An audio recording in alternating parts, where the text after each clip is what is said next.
بسم الله والحمد لله والصلاة والسلام على رسول الله أما بعد فأعوذ بالله السميع العليم من الشيطان الرجيم بسم الله الرحمن الرحيم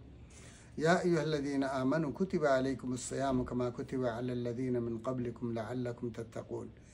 قابل احترام بھائیوں اور بہنوں، اللہ تبارک تعالیٰ نے رمضان مبارک کے روزوں کا مقصد اور غرض و غایت اس آیت میں بیان فرمائی ہے۔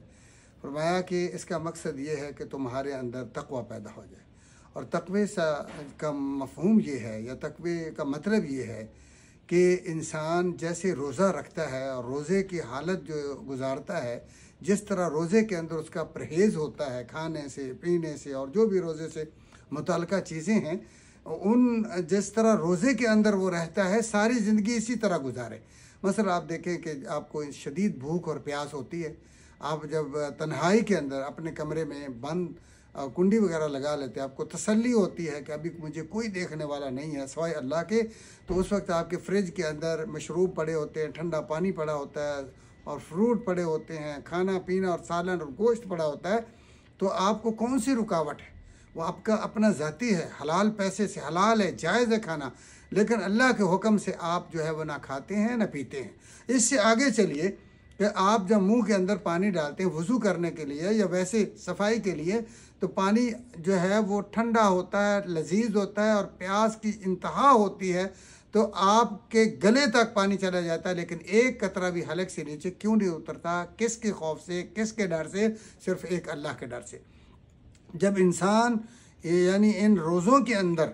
اللہ سے ڈرتا ہے اور اللہ کے حکم سے حلال چیز کو چھوڑتا ہے، تو اللہ چاہتے ہیں کہ میرے حکم سے اسی طرح باقی 11 مہینے بلکہ پورا سال، پوری زندگی اسی طرح گزارنے کا معنی ہے لعلکم تتقون، کہ اب تمہارے اندر تقوی پیدا ہو گیا۔ اور اللہ تعالیٰ نے اسی تقوی کو اس آیت میں بھی بیان کیا ہے، وَأَمَّا مَنْ خَافَ مَقَامَ رَبِّهِ وَنَهَى النَّفْسَ عَنِ الْهَوَىٰ فَإِنَّ الْجَنَّةَ هِيَ الْمَأْوَىٰ۔ جس بندے نے اللہ کے خوف سے اپنے نفس امارہ پر کنٹرول کر لیا، اللہ تبارک و تعالیٰ اسے جنت دیتا ہے، اس خوف کی وجہ سے، اس نفس امارہ پر کنٹرول کرنے کی وجہ سے۔ اور اسی طرح پیارے بھائیوں، جب آپ حلال چھوڑ سکتے ہیں تو چغلی ہے، غیبت ہے، یہ حرام ہے، یا کسی پہ بہتان لگانا ہے، یا کسی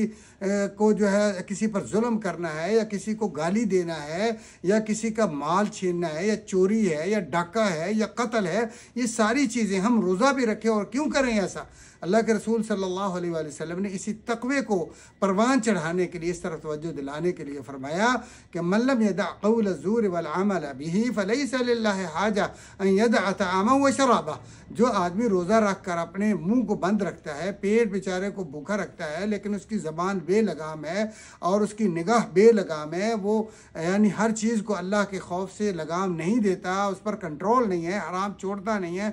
غیبت کرتا ہے، چغلی، جھوٹ اور جھوٹی گواہی دیتا ہے، ہر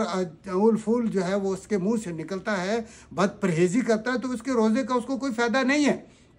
تو لہذا روزے کا اصل مقصد یہ ہے کہ جس طرح تم نے روزے کی حالت میں سگریٹ چھوڑ دیا، آپ نے 16 گھنٹے کا روزہ رکھا، سگریٹ کی پرواہ نہیں کی، تو جب سگریٹ حرام ہے، جو کہ تبذیر ہے، اسراف ہے، اللہ تعالیٰ نے فرمایا ان المبذرین کانوا اخوان الشیاطین، اور وہ شیطان کے بھائیوں کا بدبو آتی ہے، آپ کی بیوی تنگ ہے، مومن تنگ ہے، ملائکہ تنگ ہے، تو جب کئی اعتبار سے، اور یہ بھی کہا لا تلقوا بایدیکم الی التہلکہ، کہ آپ خودکشی کرنا بھی حرام ہے، اور سگریٹ کو ڈاکٹروں نے یہ مقرر کیا ہے یا اس کے بارے میں ان کی رپورٹ ہے کہ یہ دھیرے دھیرے خودکشی ہے۔ تو لہذا آپ اگر روزے کی حالت میں سگریٹ چھوڑ سکتے ہیں تو روزے کے فوراً بعد کیوں پیتے ہیں؟ آپ کیوں مستقل نہیں چھوڑتے؟ حکے والا حکا کیوں نہیں چھوڑتے؟ روزہ رکھتے ہیں، آپ نشہ نہیں کرتے، لیکن پھر ڈرگز وغیرہ میں کیوں اپنی زندگیاں تباہ کرتے ہیں؟ کیوں معاشرے کو تباہ کرتے ہیں؟ تو روزے کا مقصد یہ ہے کہ آپ جیسے رمضان کے چند دنوں کے اندر رہتے ہیں، اللہ تعالیٰ کے سامنے متقی بنتے ہیں، اللہ کی مطیع فرما بردار بنتے ہیں، باقی 11 مہینے بھی